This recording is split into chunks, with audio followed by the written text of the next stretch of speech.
here, 2 or 3 things on how you can get your faith increased, how you can hold on to your faith. You need to know if I tell you you got to do it, let's see can we find a way to help us. Amen?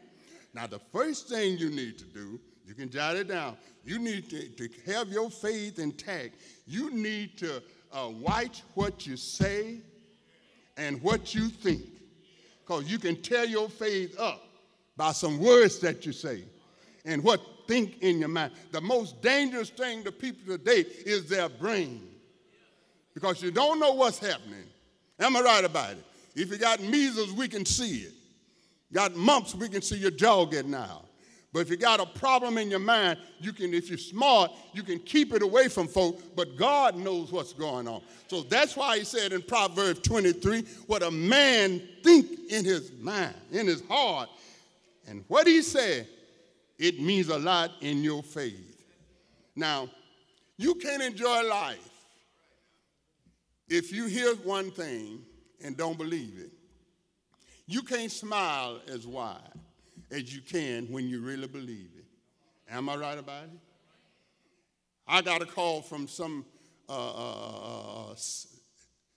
phone ad, and they said, don't hang up because you are a winner. You are just one out of everyone, just one. Well, I had so many of them that I do hang up. But just in case, I stayed on the phone, and there were really some money.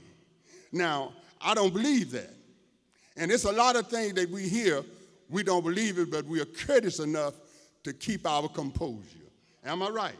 But you got to make sure what you hear and what you think in your mind. I was looking at the game prayer the other day, and not to get too far off, but I saw something here. The Clippers were playing, and they were losing the game. But Grace, and they were about 10, 15 points down, or 12, and I didn't hear him, but it was said that Chris Paul told the coach, Coach, put me back in. He was pulling all them out, you know, the stars, the Rita. He was pulling them out so they can just sit down and just sending the scrubs on out there, you know what I mean? And he said, put me back in there. Put me back. It ain't over. Put me back in there. He put him in there, and they won that game. Now, I'm not a mind reader, Monica, but I just can believe that coach reluctantly put him back in. And because he was reluctantly, Gerald, his mind was saying, you must be a fool, but if you want to get out there, go on. Because you know we lost. That sound like anybody you know? I'll go on, but I ain't going to get it anyway.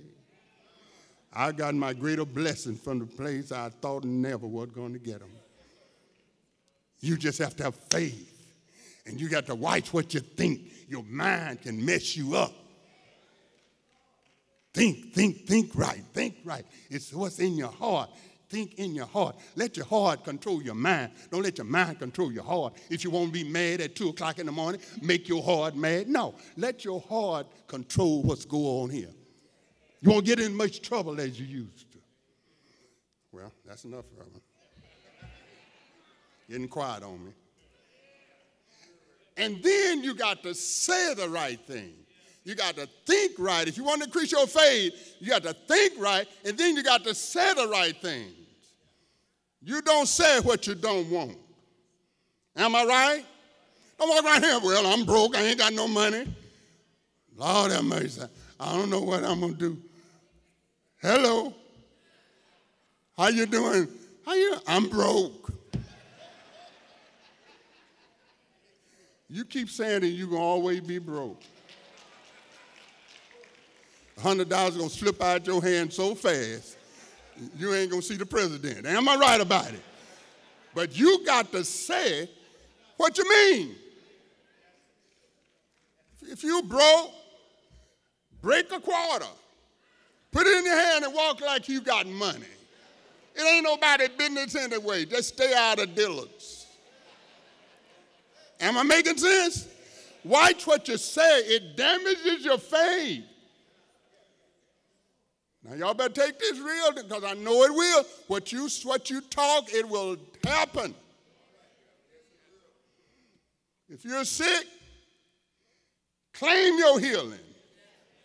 I have decided, if everybody asks me how I feel, I tell them ain't nothing wrong with me. Because I know what God can do. And what he done for others, he'll do for you. See, because I've been there. I've been flat on my back. And a lot of you don't know, and some of you may know. I was at the end of, I didn't know what was going to do. No strength. Here I am hollering loud now. They have no strength to stand. Just a few months ago. But I tell you, I said, Lord, I know you're going to work it out. Because I ain't through yet. Because I know you know that if it's your will, give me some strength to come back to Greater St. Matthew. It took 2 months to get here, but hello, I'm here. How you do? I'm here.